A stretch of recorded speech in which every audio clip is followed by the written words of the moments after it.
இந்து சமய அறநிலையத்துறை சார்பில் அனைத்துலக முத்தமிழ் முருகன் மாநாடு மிக சிறப்பாக ஏற்பாடு செய்யப்பட்டிருப்பதற்கு என்னுடைய வாழ்த்துக்கள். செயல்பாபுன்னு என்னால் அழைக்கப்படும் சேகர்பாபு அவர்கள் அறநிலையத்துறை அமைச்சராக வந்த பிறகு இந்த துறை மிக சிறப்பாக செயல்பட்டு வருதுன்னு எல்லோரோட பாராட்டுக்களையும் பெற்றிருக்கு. கோயிலை கவனிச்சுக்குங்கன்னு நான் அறநிலையத்துறையை அவர்கிட்ட கொடுத்தேன். ஆனா கோயிலே குடியிருக்கிற ஒருத்தர் உங்களுக்கு அமைச்சராக கிடைச்சிருக்கிறார். நாள்தோறும் ஆன்மீக பெரியவர்கள் அறநிலையத்துறையையும் அமைச்சர் சேகர்பாபு அவர்களையும் பாராட்டிக்கிட்டு இருக்காங்க. இந்து சமய அறநிலையத்துறை சார்பில் ஏராளமான நிகழ்ச்சிகள் நடத்தப்படுது, திட்டங்கள் செயல்படுத்தப்படுது. நானும் பல நிகழ்ச்சிகளில் பங்கெடுத்திருக்கேன். அந்த வரிசையில் பழனியில் அனைத்துலக முத்தமிழ் முருகன் மாநாடு ஏற்பாடு செய்யப்பட்டிருக்கு. தலைவர் கலைஞர் ஆட்சி காலத்தில் நடந்த மக்கள் பணிகளை பார்த்து திரு குன்றக்குடிகளாரும் திருமுருக கிருவானந்த வாரியாரும் பாராட்டினாங்க. இன்றைய ஆட்சியை நீங்க எல்லோரும் பாராட்டிக்கிட்டு இருக்கீங்க. அதோட அடையாளம் தான் பழனியில நீங்க எல்லோரும் கூடியிருக்கிறது.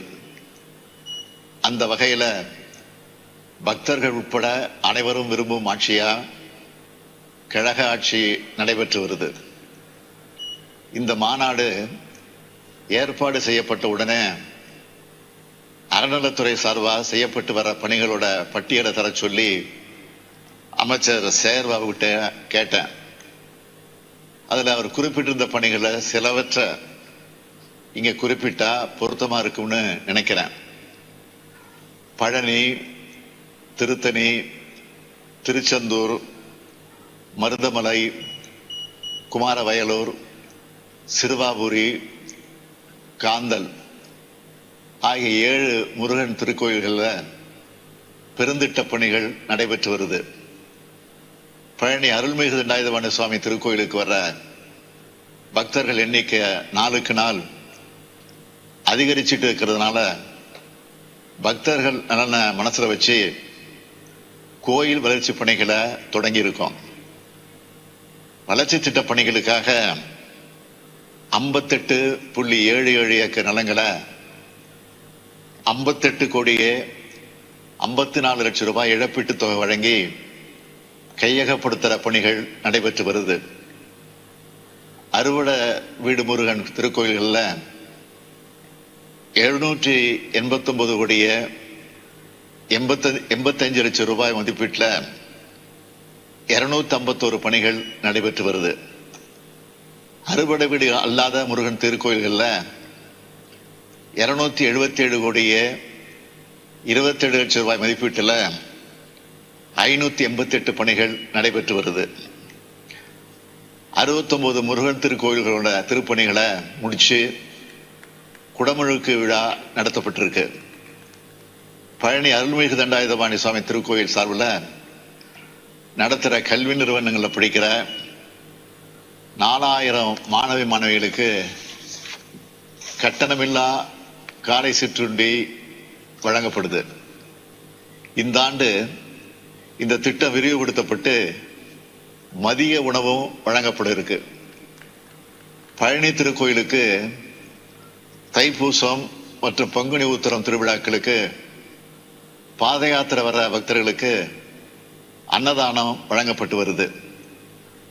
பழனி அருள்மிகு தண்டாயுதபாணி சுவாமி திருக்கோயில்ல பணிபுரிந்து ஓய்வு பெற்று துறை நிலையிலான ஓய்வூதியம் வாங்குகிற 258 ஓய்வூதியர்களுக்கு நபர் ஒருவருக்கு ஓய்வூதியம் 3000 ரூபாயின்னு வழங்கப்பட்டு வந்ததை 4000 ரூபாயாக உயர்த்தியும் 54 குடும்ப ஓய்வூதியர்களுக்கு 2000 ரூபாய உயர்த்தியும் வழங்கிட்டு இருக்கோம். 2024 ஆண்டு அறுவடை வீடு ஆன்மீக சுற்றுப்பயணத்துக்கு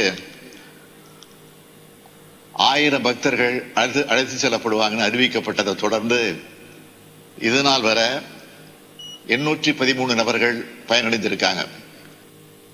எல்லா திருக்கோயில்களையும் பக்தர்களுக்கு கட்டணமில்லா முடி காணிக்கை செலுத்தும் திட்டம் செயல்படுத்தப்பட்டு வருது. மேலும் முடி காணிக்கை பணியாளர்களுக்கு மாதம் 5000 ரூபாய் ஊக்கத்தொகை வழங்கப்படுது. தவில், நாதஸ்வர கல்லூரி, அர்ச்சகர் மற்றும் வேத ஆகம பள்ளிகளில் படிக்கிற மாணவர்களுக்கு மாதந்தோறும் ஊக்கத்தொகையாக 3000 ரூபாய் வழங்கப்பட்டு வந்ததை 24/11/2023 முதல் 4000 ரூபாயாக உயர்த்தி வழங்கப்பட்டு வருது.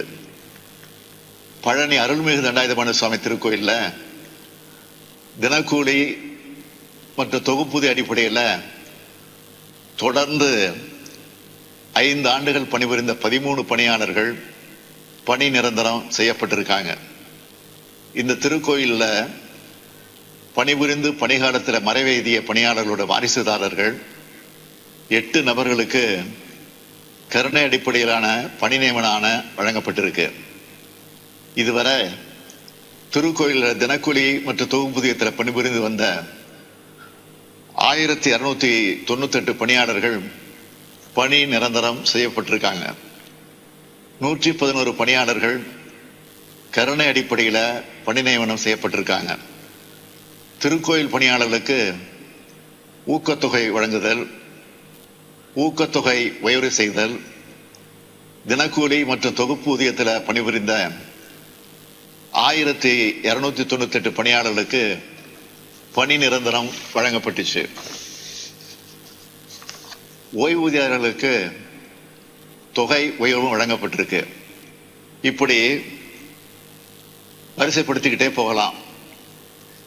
ஏதோ திடீர்னு பழனியில மாநாடு நடத்தல, இப்படிப்பட்ட பணிகள்லாம் செஞ்சுட்டு தான் பழனியில இந்த மாநாட்டை இந்து சமய அறநிலையத்துறை நடத்துறது. ஒவ்வொருத்தருக்கும் ஒவ்வொரு விதமான நம்பிக்கைகள் இருக்கும். அதுல உயர்வு தாழ்வு இல்லை. அந்த நம்பிக்கைகளுக்கு திராவிட மாடல் அரசு எப்பவும் தடையா இருந்தது இல்லை.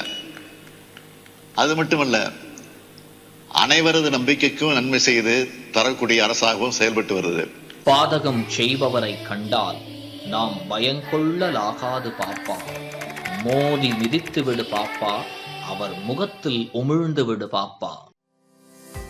அண்மை செய்திகளை உடனுக்குடன் தெரிந்து கொள்ள இணைந்திருங்கள் இயம்நாடு தொலைக்காட்சியுடன்.